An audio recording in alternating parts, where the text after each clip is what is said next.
Alors, le titre de l'homélie ce soir est Signe de Noël. Est-ce qu'on est vraiment rendu à Noël? Sommes-nous vraiment à Noël ce soir? Est-ce qu'on peut le croire? C'est-tu vraiment là où on est en ce moment? Ce matin, cet après-midi, justement, il y a un jeune qui dit non, non, non, Noël, c'est seulement à minuit. Hein? Ah, c'est vrai. Peut-être aussi en regardant la température, je suis allé me prendre une marche cet après-midi, je me croyais au mois de septembre. Je me dis, mais qu'est-ce qui se passe? Est-ce qu'on est vraiment? Est-ce qu'on est vraiment à Noël? Bon, si vous avez eu l'occasion de magasiner un petit peu les derniers temps, vous avez peut-être dit, oui, je pense qu'on doit être rendu à Noël. Après avoir entendu la musique de Noël dans les magasins, voir les décorations de Noël apparaître sur nos maisons, dans nos maisons, tous les repas, les cadeaux, etc. Peut-être que c'est Noël. Est-ce qu'on est vraiment rendu à Noël? Je ne sais pas. Je regarde la situation du monde actuel, les nouvelles que nous avons autour de la planète, puis on dit paix sur terre. Est-ce qu'elle est là? Est-ce qu'elle est rendue, cette paix? Je ne sais pas, quand on regarde les événements que certains traversent dans leur vie personnelle, il y a des épreuves. Certains parmi nous ce soir, des gens que nous portons dans notre cœur. Est-ce qu'on est vraiment à Noël? Est-ce qu'il y a une bonne nouvelle pour nous ce soir? La réponse? Oui. Oui, nous sommes rendus à Noël. Et Noël, c'est pour nous, pour chacun de nous ce soir, et pour notre monde actuel, pour ce monde dans lequel nous vivons. Est-ce qu'il y a des signes de ça? Est-ce qu'on peut le voir quelque part? Est-ce qu'on peut le reconnaître? Mais je crois que oui. Et ce soir, c'est des signes qui nous sont donnés. Des signes qui nous sont donnés pour pouvoir percevoir, reconnaître qu'il est en train de se passer quelque chose dans nos vies et dans notre monde. On va demander au Seigneur qui nous éclaire ce soir, qui nous aide à recevoir nous aussi la bonne nouvelle, parce qu'elle est pour toi, elle est pour toi, elle est pour moi aussi. Dieu nous fait des signes. Dieu n'arrête pas de nous surprendre. Dieu aime faire des signes. Pourquoi? Pourquoi est-ce qu'il nous fait des signes? Pourquoi Dieu fait des signes? Je pense qu'il nous fait des signes parce qu'il nous aime. Notre Dieu nous aime. Et il veut comme nous réveiller, nous rappeler, nous saluer. Comme ça vous est peut-être déjà arrivé dans une salle où vous êtes un peu distrait et tout d'un coup, quelqu'un vous fait un petit salut. Là. Oh, un signe. Ça me réveille, ça me connecte, ça me rend présent. Je crois que Dieu nous fait des signes ce soir. Dieu, il fait des signes aussi parce qu'il veut une relation avec nous, une amitié. La Bible appelle ça une alliance. Dieu veut qu'on soit en connexion, en communion. C'est comme s'il nous tendait la main sans cesse. Est-ce qu'on va la prendre, cette main qu'il nous offre? Est-ce qu'on va la saisir? Elle nous est offerte. La Bible est remplie de signes annoncés, des signes promis. Ça peut nous surprendre. C'est comme si Dieu, je pense qu'il connaît notre condition humaine. Il sait qu'on est fragile dans la confiance, nous les humains. On est fragile dans la patience aussi. On se fatigue assez vite, je pense. Alors Dieu, il sait ça. Alors qu'est-ce qu'il fait? Il nous dit, je vais vous faire une bonne nouvelle, puis pas rien que ça, voici le signe qui vient avec.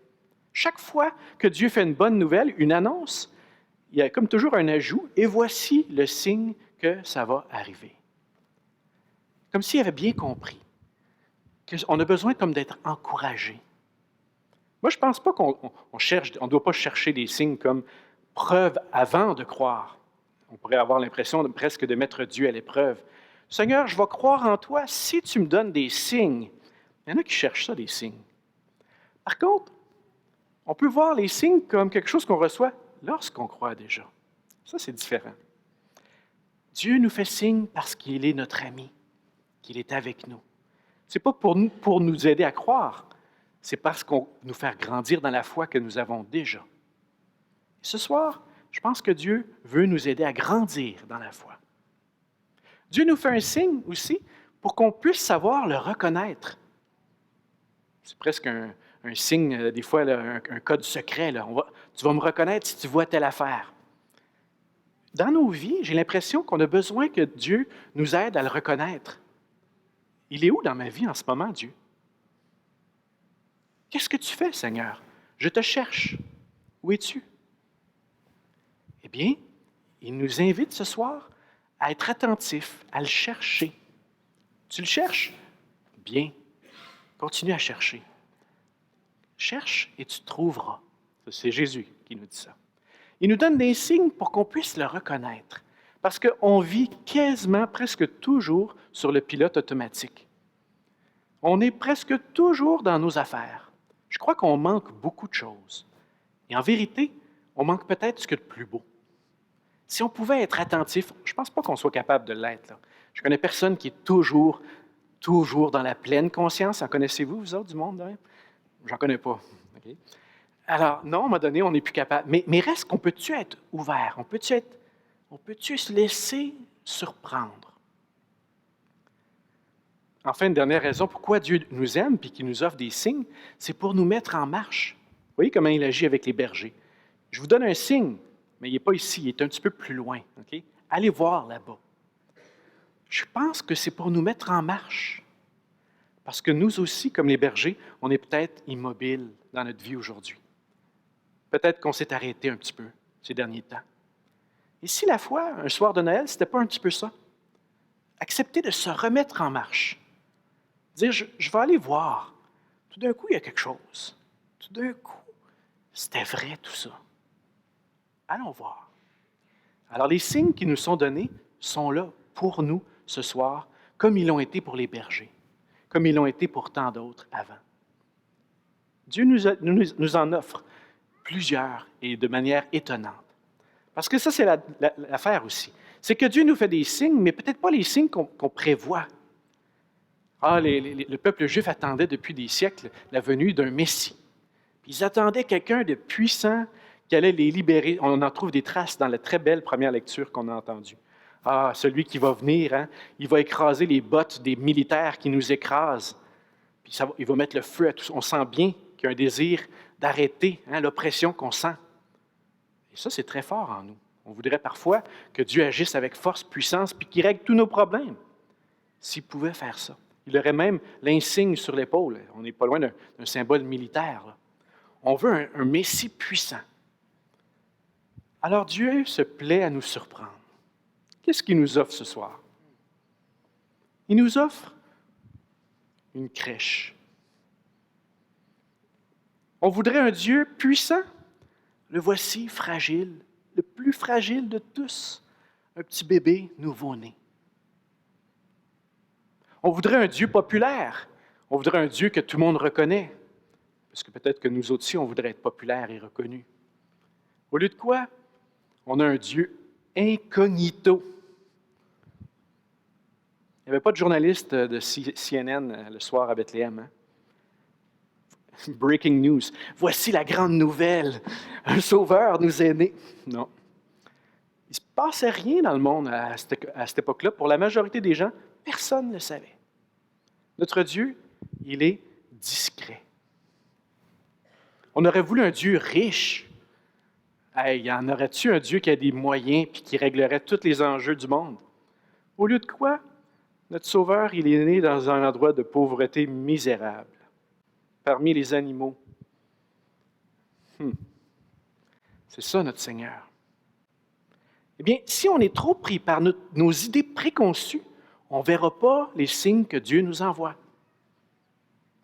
Je crois qu'on a notre idée de ce qu'on voudrait que Dieu fasse dans nos vies. Seigneur, je sais très bien qu'est-ce que je voudrais que tu fasses. S'il ne le fait pas, est-ce qu'il n'est pas là? Je crois que oui. Peut-être que le problème, ce n'est pas que Dieu n'agit pas dans ma vie.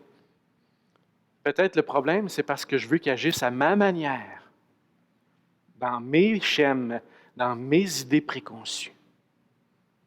Alors Dieu, il va se plaire à nous faire des signes, mais des signes à des endroits inattendus. Alors cherchons, restons ouverts, laissons-nous un petit peu bousculer. Puis en même temps, j'ai le goût de nous dire, laissons-nous consoler aussi. Parce que peut-être que pour les riches et les puissants, c'est un peu un signe de contradiction, notre Sauveur pauvre et faible. Mais pensons à tant d'endroits où les gens sont pauvres, fragiles et abandonnés, exclus, dans les périphéries du monde. Pour eux autres, ce n'est pas une contradiction. Pour eux autres, c'est une consolation. Mon Dieu est comme moi. Il est pauvre comme moi. Il est fragile comme moi. Mon Dieu est comme moi.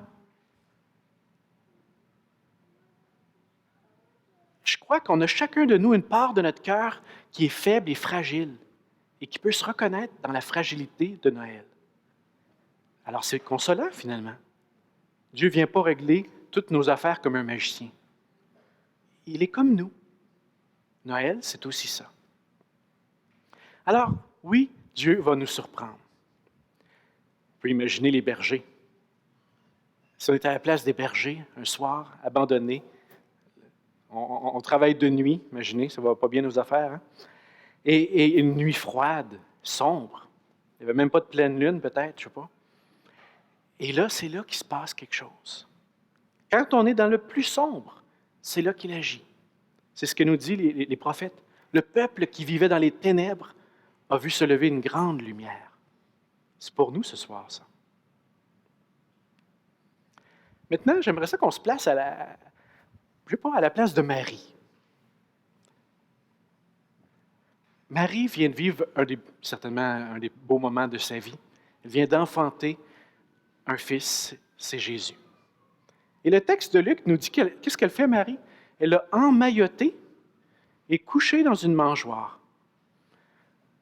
Il y a eu toutes sortes de méditations des pères de l'Église là-dessus. Mais moi, je pense que finalement, là, c'est juste une maman qui prend soin de son bébé. Hein? Elle réchauffe, elle couche dans une mangeoire. Elle fait des gestes quotidiens que toutes les mères et les pères du monde ont fait. Coucher son enfant. Voilà. Ça, c'est ça que Marie a fait. Maintenant, remarquez qu'est-ce que nous dit le texte. Quel est le signe qui est donné au berger? Vous allez trouver cet enfant emmailloté et couché dans une mangeoire. Un drôle de signe. Et je suis sûr que les autres, quand ils l'ont dit à Marie, ils ont dit, Marie, sais-tu que le message qu'on a eu, c'est que celui qui nous était donné serait emmailloté et couché dans une mangeoire. Elle a dû se dire, c'est un peu spécial, ça. Les gestes tout simples de Marie deviennent un signe. Ce qu'elle fait, Marie, son quotidien, son amour, sa responsabilité, sa manière d'être, deviennent signes pour les bergers qui arrivent. Et moi, je crois que là, un des secrets de Noël pour nous ce soir, c'est que cherchons pas des signes en dehors, dans le ciel, dans des affaires merveilleuses. Les signes, on va les trouver dans notre quotidien. Chaque fois qu'on pose un petit geste tout simple, voilà, il y a quelque chose qui est en train de se passer, c'est Noël. Moi, j'ai le goût de reprendre le message de l'ange, puis de nous dire, voici la bonne nouvelle qui nous est donnée, un sauveur nous est né. Et le signe qui nous est donné, c'est toutes sortes de choses que j'ai entendues récemment. Vous en avez peut-être vécu vous-même. Quelqu'un qui m'a raconté, j'ai eu un téléphone d'une personne que je n'avais pas parlé depuis longtemps. Voilà le signe qui va vous être donné, que c'est Noël. Quelqu'un va vous appeler au téléphone.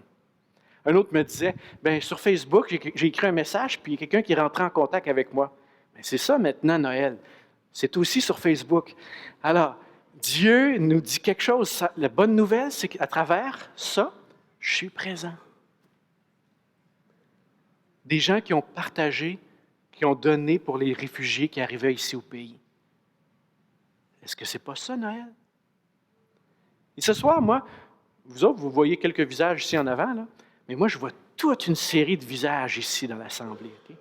Puis je vous regarde, puis vous êtes le signe qui m'est donné que Noël est arrivé. Vous êtes un signe de Noël ce soir. Vous ne me croyez peut-être pas, là.